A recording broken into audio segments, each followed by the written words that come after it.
Hello, world changers. I am back to do another video for you all. Blessed be the Lord. Blessed be you all.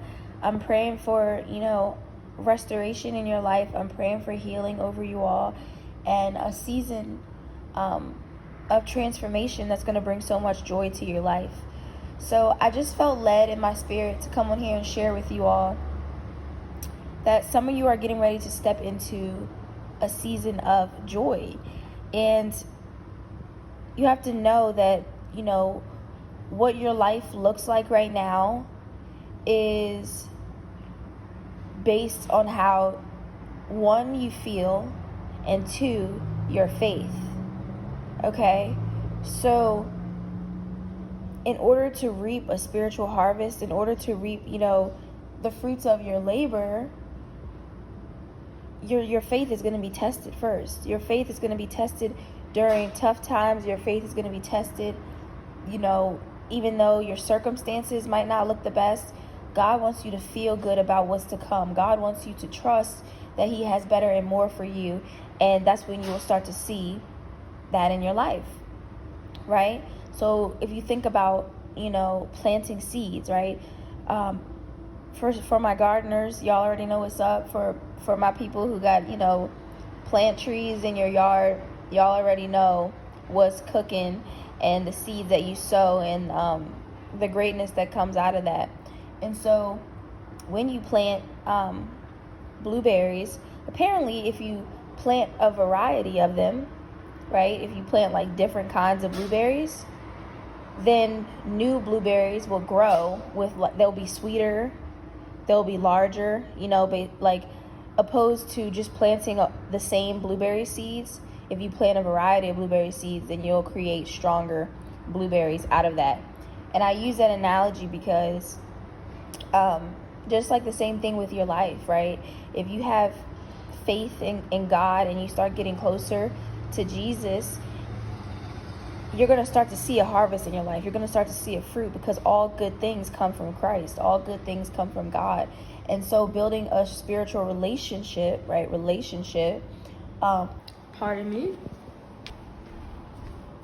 Building a spiritual relationship with God is what is going to strengthen and enhance the harvest in your life, the fruit of your labor, right? So that's why they always say, like, you put out good, then you'll get good back. And that's why, it's important to be yourself. It's important to, not let this world harden your heart, because you're only blocking your own blessings by, walking around defeated, walking around with pain on your shoulders from things that have either been inflicted upon you or things that, you put yourself through that you just, you're dwelling on, instead of realizing that you have to forgive yourself in order to move forward. You have to forgive yourself and your mistakes. Forgive yourself for your mistakes. Forgive yourself for settling. Forgive yourself for falling off. Forgive yourself. We are all growing, so it's like we have to go through things to become a better version of ourselves. But holding on to that hate in your heart, holding on to anger and unforgiveness, it truly blocks your blessings, because you're putting that out there into the world, maybe because it was done to you, or maybe because you don't have faith, or you're still converting and you're still becoming a believer. And that's okay, as long as you get there, right? Because I want to see you have a fruitful life. I want to see you have harvest, and mainly joy, right? That's something that money can't buy. So with that being said, it's like the more you strengthen your relationship with Jesus, and then you surround yourself, right, with a variety of people, right? Just like the blueberries, you surround yourself with a variety of people who have wisdom as well, who are seeking the Lord as well, who have faith, who believe, because all of you all coming together is going to create something beautiful, something different in each one of you. I mean, like, you all have something to bring to the table. You all have different gifts that somebody needs. And so it's important for you to become the best version of yourself and heal your heart, so that you can be a light, so that you can serve and begin to walk in purpose, and mainly just have joy, like I said. So that's where your harvest in life comes from. Okay, so you might not produce, right away. You might not see the fruit in your life right away. You're like, I believe in God. I'm starting this journey. I see people around me. They're getting things much faster. I see them blessed. Why am I not? I see, these people just have so much success. I don't believe that I could do it.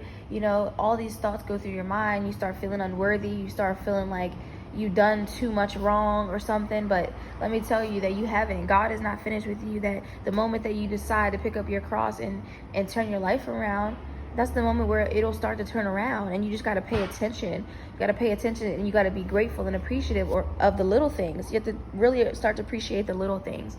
And so, because when you get too big for the little things, then you become too small for the big things. And you have to be grateful of what you have right now in order for God to bless you with more. You can't have a car and a place to live and, people in your life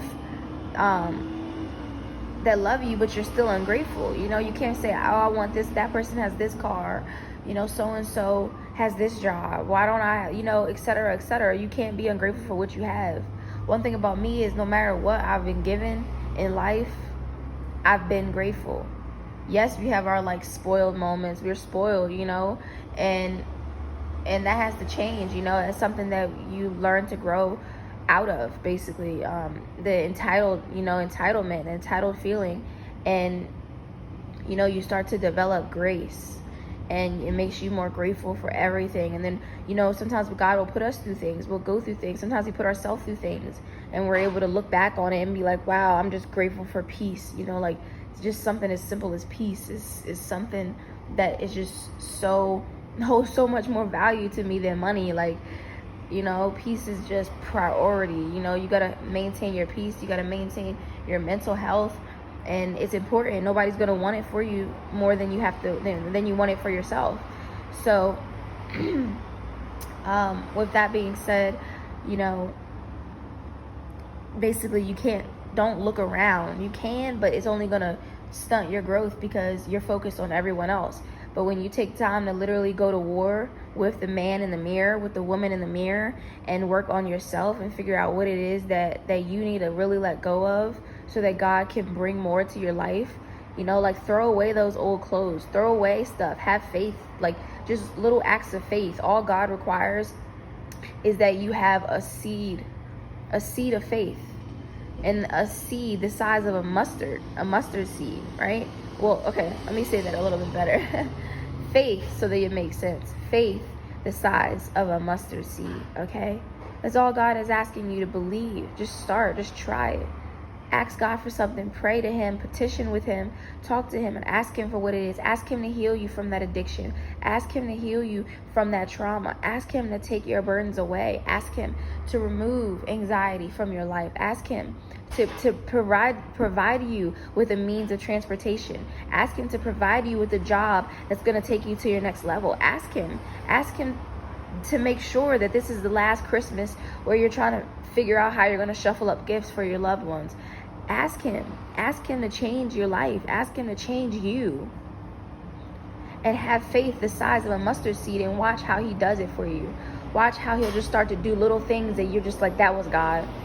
That was God. I asked for that. God's going to start blessing you with things that you forgot you prayed for. God, because of your faith, God is going to start to move mountains for you. He's going to start to bless you with things that you didn't even pray for, because He knows that you have faith in Him. He knows that you believe in Him. You showed Him that when you had nothing, you were faithful with little. So He blessed you with more. Okay? He knew He could trust you.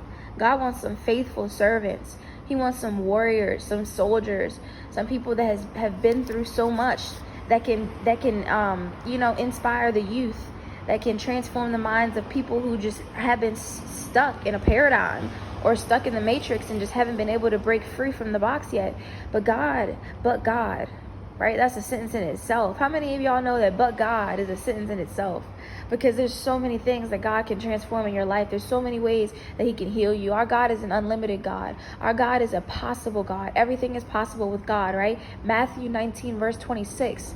With man, it was impossible, right? We look at the world for things. We look to try to trust everyone in the world. We look to try to, we look for love from everyone in the world. We look for, and it's out there, trust me. But not everybody is in that place yet where they're worthy of all your time, your energy, your trust, your love. You have to have reservations. You have to be modest. That's something that I am grateful for these days, that I'm becoming more modest and more grateful, more aware of my actions, my decisions, and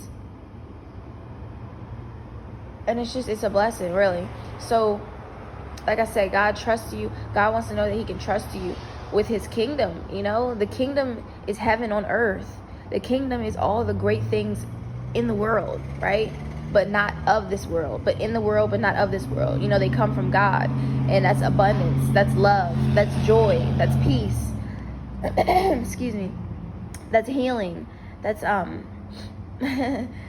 that's healing. Glory be to God. So that's kingdom. And that's what your birthright is. I know that you've been through so much that it's hard for you to believe. But yes, your birthright is love. Your birthright is abundance, success. Your birthright is joy. Your birthright is health. That's your portion. But you have to have the faith that that's your portion, that that's something that you can have, that that's something that you deserve, that that's something that if you change your ways, God will release. God will open the gates of heaven and release a blessing, a breakthrough with your name all over it. Glory be to God. So, like I said, start, continuing to build that relationship with the Lord. Start surrounding yourself with people who are like-minded, right? People who have the same vision, the same goals as you, the same, heart as you. They're out there. It's just going to take for you to work on yourself so that the people around you are a reflection of who you are. And one thing my mom always said to me, she always says, you don't have to be the smartest person in the room. Like, it's okay to surround yourself with people who have more than you, who've been through more than you, who have experienced more than you. It's okay to open your mind and your heart to the opinions of other people, whether they're younger, whether they're older. Not necessarily the opinions, but the wisdom, right? The knowledge of other people. And because if you're always the smartest person in the room, then what are you adding to yourself? What are you adding to your life? What value are you bringing to you? You're always pouring out into others. You're adding life to other people, but who's adding life to you? So it's important that you surround yourself with people who add life to you, who have faith, who see the truth, who see that a harvest is readily available for them if they would only believe, right? So surround yourself with a variety of knowledge, and that way you'll continue to grow and become fruitful and begin to see a harvest in your life. Glory be to God. So yes, stay wrapped up in prayer. Don't lose the faith. Keep the faith. You're gonna need it. Where God is taking you, you're gonna need it, and it's gonna be big. It's gonna be beautiful, and I need you to stay prayed up, and always remember that your harvest is, you only reap a harvest based on your faith. It's contingent upon your faith. If you don't believe, then you will never receive. So ask and you shall receive. Okay? And just know that it might not be there when you want it, right on time, right when you think, but it will be there right on time. God will show up right on time. Right when you're about to lose hope, right when you're about to give up, right when you're about to throw in the towel. Pray to God instead. Pray to God for strength. Pray to God for endurance. Pray to God, to keep you away from the things that aren't serving you anymore, the people that aren't serving you anymore. And have patience.